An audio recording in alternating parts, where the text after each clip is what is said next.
दिल्ली के इस बांडी क्षेत्र में हम हैं। पिछले 5-10 दिनों से भारतीय जनता पार्टी की एक हाई पावर कमेटी पूरे बॉर्डर एरिया में जा रही है। इसमें हम आरएसपुरा, सुचेतगढ़, हीरानगर, पल्लावाला, छम, जोड़िया, अखनूर, राजौरी, पुंछ से होते हुए आज उड़ी में हैं।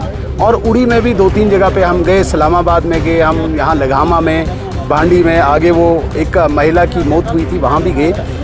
ले दे के लोगों को तो काफ़ी नुकसान हुआ है, इसमें कोई शक नहीं है, लेकिन लोग संतुष्ट इसलिए हैं कि यहाँ से भी भारतीय सेना ने लगातार एक ज़बरदस्त जवाब दिया है पाकिस्तान को, दुश्मन देश को, उससे संतुष्ट हैं।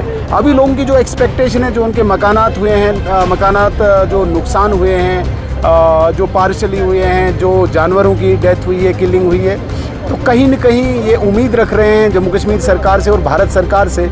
जम्मू कश्मीर सरकार के पास इतने रिसोर्सेज नहीं है कि वो फुली इनको रेस्टोर कर पाए, और एसडीआरएफ के तहत अभी ₹1.25 लाख तो अभी मुझे लगता है कि फुली डैमेज हाउस को मिला है।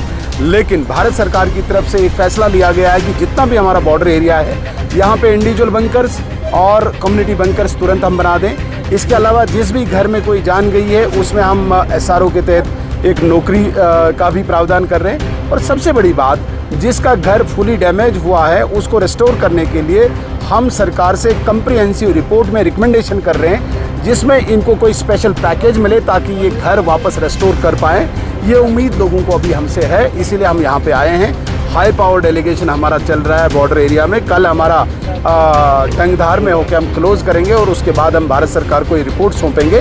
हमें पूरी उम्मीद है कि भारत सरकार इस पूरे बॉर्डर एरिया में एक नए आयाम के साथ आएगी कि हम जो ये स्ट्राइक हुई है 6 और 7 मई की रात को, उसके बाद जो यहाँ पे नुकसान हुआ है उसको देखते हुए भारत सरकार एक नए आयाम के साथ आएगी, बंकर्स को लेके आएगी। यहाँ हम पैकेज भी देना चाहते हैं, लोगों को दोबारा से एक हौसले के साथ यहाँ पे मतलब देखना चाहते हैं। लेकिन एक बात तो सबके चेहरे से झलक रही है कि भाई भारत सरकार ने इस बार एक टेररिस्ट एक्टिविटी का रिएक्शन इस तरीके से दिया कि ये विश्व के इतिहास में लिखा जाएगा। ये कोई डिक्लेयर्ड वार नहीं था, ये युद्ध नहीं था, ये एक आतंकवादी घटना की प्रतिक्रिया थी, ये एक टेररिस्ट एक्टिविटी की एक रिएक्शन थी जो पूरे दुनिया ने देखी। पाकिस्तान घुटनों के बल आ गया, तो किसी समय तक, जब तक वो शांत है तब तक हमने भी इस ऑपरेशन सिंदूर को होल्ड रखा है एक अंडरस्टैंडिंग के तहत, बट क्लोज नहीं किया है।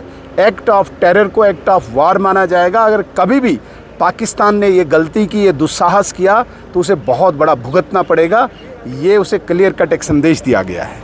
और नई सियासत करने आए हैं, प्रेसिडेंट साहब के साथ हम आए हैं कि चलो आपका दुख शेयर करें। जी जी, इसीलिए हम आए हैं। हालांकि हमारी एक टीम यहाँ से होके गई हुई है। 2 बार आए हैं वो। सुनो, मेरे 2 बार सुनो, आए। अपने बात तो सुनो। हमारे 2 एमएलए गए, हमारी लोकल टीम आई थी, यहाँ पे सारे हो गए।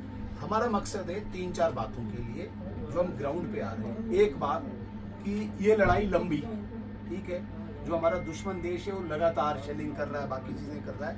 इसके लिए आपका परमानेंट कोई सोल्यूशन निकालना। उस सोल्यूशन के लिए हमने बंकर की डिमांड की और बंकर के लिए हमने एक्सरसाइज शुरू करवा दी। ये पर्टिकुलरली वजीर दाखिला साहब, होम मिनिस्ट्री कर रही है, मिनिस्ट्री ऑफ होम अफेयर्स कर रही है। इसमें स्टेट गवर्नमेंट का कोई वो हाथ नहीं है। हाँ, लेकिन जब पैसा आएगा, जब डिजाइन आ जाएगा, करवाने वाले यहीं के मुलाजिम होंगे। उस वक्त, एक मिनट जरा सुनना, उस वक्त होम मिनिस्ट्री तो नहीं आएगी ना, ठीक है। लेकिन क्या है कि हम भी बीच में पढ़ के इस बार